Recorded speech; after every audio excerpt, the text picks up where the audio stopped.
So obviously, being with Dance Moms for the past few seasons, your name has become a household item. A lot of people know you. People that everybody from all ages watch your show. Does that kind of put, I guess, a lot more pressure on you for you to perform and when you go No, outside I was the always season? kind of a star in my own mind. I just was waiting around for the rest of the universe to catch up with it. Yeah. What about I guess what about like judging and whatnot? Do you ever like people accuse you of having favoritism or anything like that?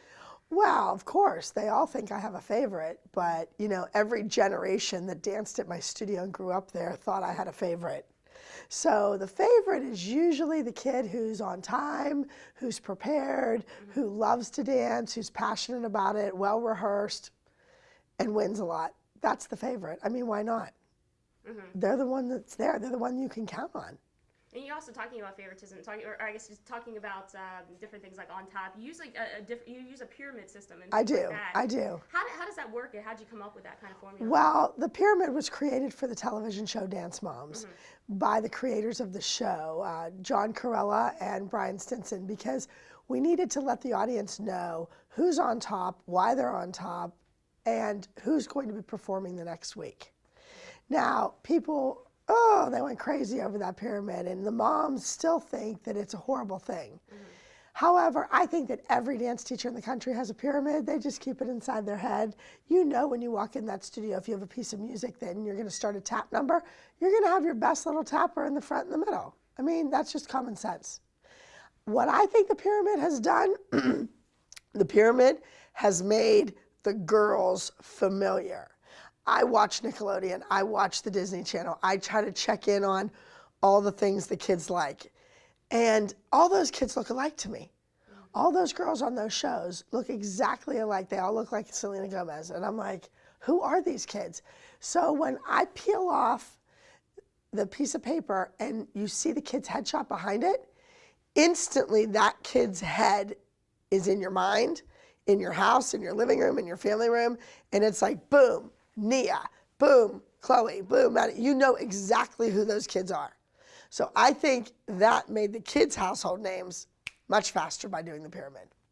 You talked about the pyramid as kind of one thing that was new for TV. How different, or how much has your teaching style changed going from, before the TV cameras were there to now that this is a nationally televised show? I'm a lot nicer now. All of my alumni who are working professionally, they all think I should have done the show 20 years ago when I was really mean. Are the moms okay? I don't know if I phrase this in the correct way, but are some of them as crazy in person as they seem on the show? Because a lot of them are portrayed as just these crazy moms that like they don't do anything but hang around the studio. I mean, are they exactly how Well, they look? I think they're nuts, completely nuts. And when the cameras stop rolling, they lose complete control. I've had to enforce a fine system for their language in the studio with my attorney, with Lifetime, with Collins Avenue, the production company, because they cannot speak that way in front of other people's children. We have tons of kids coming and going out of the studio. They're little tiny 3-year-olds coming in for their first class with a big pink bow in their head. They don't need to hear the F word out of some psycho's mouth. And I can't stand that. The way they speak is horrific. And I gather that they talk that way all the time because their children don't even flinch. Their kids let it go in one ear and out the other. And I'm like, if my mother ever said some of those words, I would be like, what? Yes. Do a lot of the girls consider you like their second mom? Absolutely. Absolutely. And I think that's where a bit of the jealousy comes in.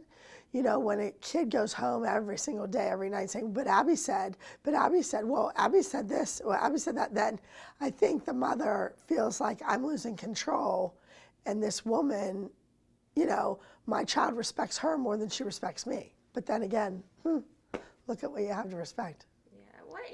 Again, you see one thing on TV, and then as you're saying, it's completely different when you stop rolling. They're worse. They're worse. They're worse. What do you think is the biggest misconception people get about your show? I think that they think it's a bunch of screaming and yelling all the time. They don't understand that we shoot 30 hours to 1 hour on television. So you have 3 cameras shooting for 30 hours. That's 90 hours of footage to make up 1-hour television show. So you see the 30th time I yell at Paige. You know, the first time I'm nice and sweet. The 15th time I'm a little irritated. The 30th time is what they put on camera, and that's what you see. Of course, if you told your child to pick up their pajamas off their bedroom floor, the first time, you're nice. The 15th time, you've had it. The 30th time, you want to make them eat the pajamas. And that's editing, and I don't have any control over the editing. Yeah. What is that like for you? You know, you do have some people, you know, say in the media, "Oh, you're too mean to these kids," or anything like that. What is that like for you? Kind of, you know, living with that, seeing people, you know, criticize your teaching style. Well, you know what? They always say when people stop talking about you, that's when you need to worry. People have been talking about me way before the television show. And that's okay. I sleep at night. I know what I'm doing is true and correct and positive. And I know for a fact that there's many, many people living in Beverly Hills, LA, New York City. They own property. They're successful. And they would have never left Pittsburgh if it hadn't been for me and their dance training. How do you decide when you're roaming around the country? I guess, how do you pick the different dance competitions? I guess what you brought you here for, Wayne? Well, I try to give input where I can, but again, that's the production company. And this is very early in the season. So thanks to my great friend, Jacob Flynn, he owns a competition and he networks with lots of other people that own competitions. And we were invited here to attend Expression Dance Competition. It was fabulous. We had a great time. We were very well received. The judging was fair, but so-so. I think it could have been a little better. And the Arts United Center, that theater was magnificent. It was spotless. We could not have asked for a better venue. It was great. And then the people that were working for Expression Dance Competition were top-notch, really great. And we've attended Intensity Dance in several cities and, you know, all different competitions throughout the country. We try to hit, you know, we try to get to different places. Yeah, as the people of Fort Wayne kind of get ready and wait to watch this episode, do you know, number one, when it's going to air? But is there anything, you know, really cool that, you know, they can look for in seeing their hometown on the show? January 9th. I think it's going to air January 9th, right in around there. That should be the date. We're on Tuesdays at 9 p.m. on Lifetime. So set your DVRs, but in the meantime, I need you to turn every television in your house onto our show. That's how we get our numbers up. Abby, do you want to talk about you have a new show coming out, so that's already came out actually, right? Yeah. So why don't you talk about that a little bit? The new show is Abby's Ultimate Dance Competition, and I love it because the moms fight with each other instead of with me. So it's great. They're very respectful. They listen to my words. They apply my corrections. And it's been a great deal of fun doing the show. I got to live in LA for 3 months, and my other judges with me, and my two sidekicks are Robin Anton, who created the Pussycat Dolls, and Richie Jackson, who is Lady Gaga's artistic director. So, I mean, these people are pretty amazing. Their resumes speak for themselves, but we had a great time. It was a blast. We're still doing promos for the show, and we've been doing advertising all over the country, and it's been a lot of fun. It's great. That's more my element. Sitting on my butt and yelling at people, telling kids what they're doing wrong, that's right up my alley. It was great. I loved it. And I didn't have to deal with anybody in my studio. How is it different from Dance Moms? Like, or is it kind of like apples and oranges? How do you kind of compare them, or how? Well, it's a different show. It's like a hybrid. There's nothing else like it on the air. So it's half reality and half competition. So all the attorneys and everybody with, the standards and practices were on hand in the studio all the time. We shot in a beautiful theater in downtown Los Angeles that was built in the 1930s. And I only came to work a few days a week, and I got to judge and critique other people's work. So it was completely flipped. I was on the other side of the table, and I loved that. I liked working with the kids. The kids were truly talented, 12 of the best kids from around the country. So, we're going to have to see what happens here with the show on the air, and hopefully we'll get another season.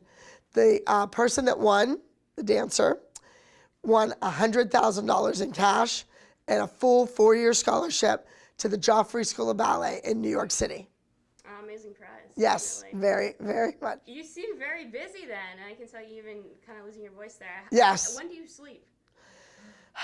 I sleep between 3 a.m. and 5 a.m. Oh, okay. I have been up 2 days in a row, had 5 a.m. call times. So I'm not a good morning person. I'd rather let's just stay up and start it over at night, then I'd be on the ball. Just drinking a lot of coffee? I don't drink any coffee. No. No. Okay. Nope. So I'm running on empty. So how long do you think you're going to stay in, the reality world? Well, my whole life is a reality show, please, believe me. It's been this way for a long time. And I don't know, I give great thanks to John Corella. He was the reason the whole thing happened and why they thought about my school and my moms and my talented children. And I'm just very proud that as a dance teacher in the United States of America, I have kids dancing on national television in 27 countries every single week. And I think that's great. I hope that more kids go to dance class. I hope that kids that are already enrolled are taking more classes. And I hope that I'm saying everything that every dance teacher would like to say, but they can't. Yeah, I wanted to ask, what has this ride been like for you? I mean, hitting the national scene, seeing your girls become, household names. Now you have 2 shows on TV. What's it been like for you? It's been a little surreal. I'm very grateful. I'm thankful. I'm appreciative. I just wish the moms were. But I miss my mom. I miss my dog. My mom's 85 years old. My dog is 16. So that's been hard, all the traveling. But you know what? Keeps you young, keeps you busy, keeps me out of trouble. Yeah. I just want to thank Fort Wayne, Indiana. It's been wonderful here. We've eaten some of the food. I've been to the movie theater. I went shopping. And now I am on my way to the Grand Wayne Center to teach a master class. I'm really excited to see all the kids and work with them. And hopefully when I leave Fort Wayne, there'll be feet that point a little harder and legs that straighten a lot more. I'd like to thank Cindy Friend's Design Studio. That's where we're shooting here today, and it's gorgeous. And maybe now I can buy a new house and she can decorate it.